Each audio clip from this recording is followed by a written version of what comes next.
delighted with benefiting from the support of David Cameron. Oui.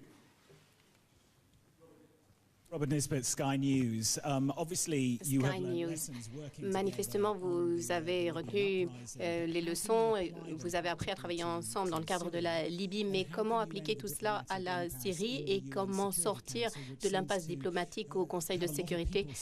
Il semble que beaucoup sont dans une situation de blocage, il y a de nombreux morts en Syrie, alors qu'on continue à parler pour voir comment aider ces personnes sur le terrain. Ce qui se passe en Syrie est terrible. Le gouvernement massacre sa propre population. C'est absolument horrible. Et il faut que le monde prenne autant de décisions que possible. Mais comme vous l'avez dit, les circonstances sont différentes en Syrie de ce qu'elles étaient en Libye. Nous avions une autorisation d'usage de la force par le Conseil de sécurité. La Ligue arabe voulait une action. Il y avait tout un tas de circonstances qui étaient différentes et qui ont rendu l'intervention nécessaire, possible juridiquement et juste. Les circonstances sont différentes en Syrie. Ça ne veut pas dire qu'il ne faut rien faire ou que l'on ne peut rien faire. Il faut prendre toutes les initiatives possibles. Il faut mettre le maximum de pression sur le régime d'Assad pour mettre un terme à ces actes de boucherie. Donc il y a eu le vote de l'Assemblée générale des Nations unies, il y a le groupe des amis de la Syrie que nous allons rencontrer en Tunisie, il y a toute une série de sanctions mises en place par l'Union européenne, le travail que nous faisons avec l'opposition et nous travaillons de très près avec nos collègues français pour voir comment aider l'opposition et il y a l'aide humanitaire et l'assistance humanitaire que j'ai annoncée aujourd'hui. Alors, est-ce suffisamment? Non.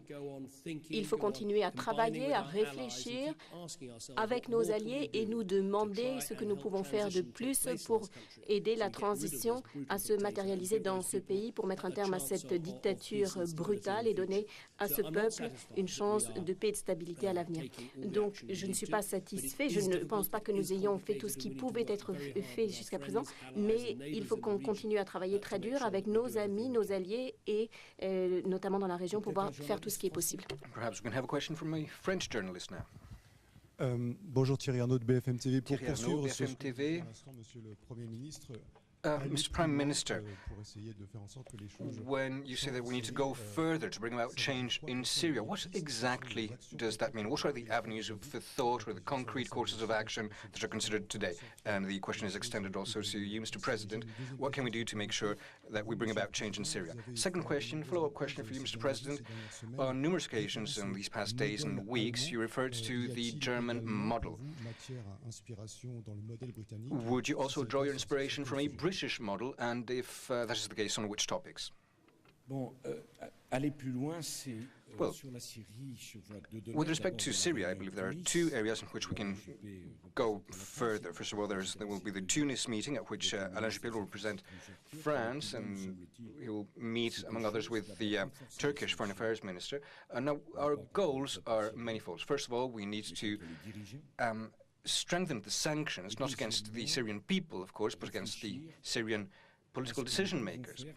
We must also devote much thought to the ways in which we can assist the opposition to the Assad regime. How we can assist them in coming together and uniting for joint action. Now, again, let's call a spade a spade. The main obstacles that stand before us are not really to do with such and such a country's attitude at the UN.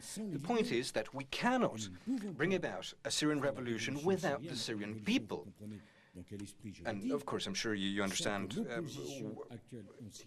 what I mean by that revolution. But we cannot bring it about if the Syrian opposition does not unite and organize to help us help them.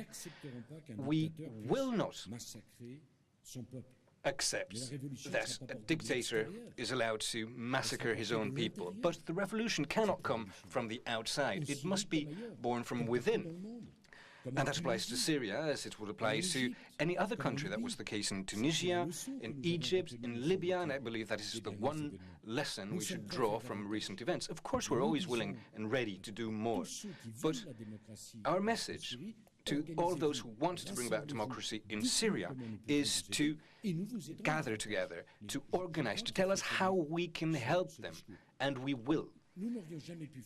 Now, we never could have done what we did in Libya had not our friends from the National Transitional Council and the population of Benghazi taken the initiative of the uprising. Now, of course, I'm not saying that that did not happen in Syria. Of course, Syrian people have displayed extraordinary courage. Now, regarding your second question, I think within Europe we must all learn from one another. I have the greatest admiration for the British capacity to be true to your legacy and your history, while all the while embracing modernity.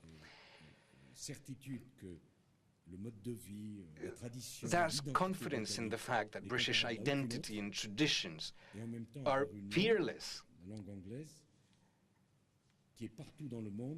even though the English language is perhaps one of the most widespread in the world and is spoken throughout the planet. I have the greatest admiration for that British... Well, the question was what I admired most among the British. Well, I believe those are quite extraordinary aspects of British culture. That specificity, that cultural specificity, that is quite remarkable, but that in no way contradicts the fact that the English language is spoken throughout the world. So that combination of tradition and modernity I find quite remarkable. Now, in 2012, of course, our British friends will see a number of momentous events, the organization of the Olympic Games in London, and the Paralympic Games will give us, for once, the opportunity to attend the Olympic Games without having to travel too far. I also have in mind, of course, the Diamond Jubilee of Queen Elizabeth II. I have a very fond memory of the welcome Her Majesty extended to us in 2008 during our official visit. And of course, I also have a great admiration for the way in which the British are very staunch defenders of the city. And I think the way in which they have come together to celebrate the Her Majesty's Diamond Jubilee also goes to show the fabulous spirit of that nation. And perhaps there is a common point that we share with the British, that pride we take in our legacy and our history that makes us so special, even though we must always embrace modernity. That's a common point between the two nations. One final question, perhaps?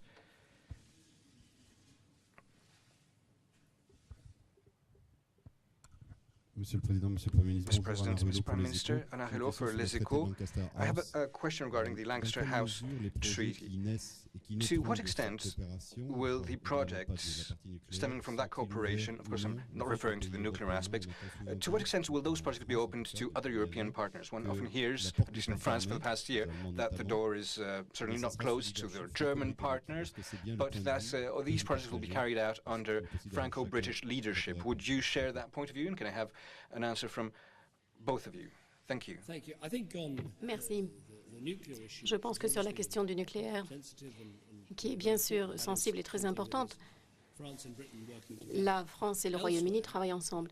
En ce qui concerne le reste, il y aura des opportunités d'encourager d'autres à participer à ces travaux. Mais je crois qu'il faut garder à l'esprit que la France et le Royaume-Uni, ensemble, représentent à peu près la moitié de toutes les dépenses militaires de l'OTAN.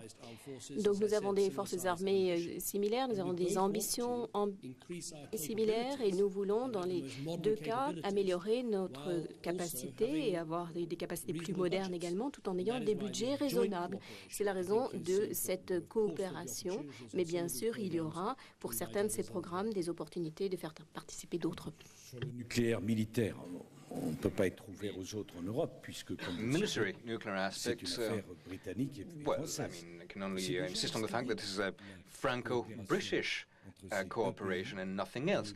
But I think that in and of itself is already a historical decision that will structure our future. Now, regarding the other projects, given the financial constraints that we're faced with on both sides of the Channel, of course, if other countries want to contribute financially to these projects, the door is open. And I would even go further, and Gérard Longuet can correct me if I'm wrong, on some areas, and in particular I have the drones in mind, if we can develop cooperation programs with other countries who might be interested in participating in the funding, and I have one very precise project in mind, of course we will do so, and in fact we already are working on such possibilities. It goes without saying that given the level of technology that is implied by these projects, if other countries want to join in and help us shoulder the financial burden, they will be more than welcome. However, David and I agree on the fact that we need to be realistic and pragmatic about this and move forward. Others are welcome if they will move at the same pace as we will. Thank you. Thank you all. Thank you. Thank you. Good.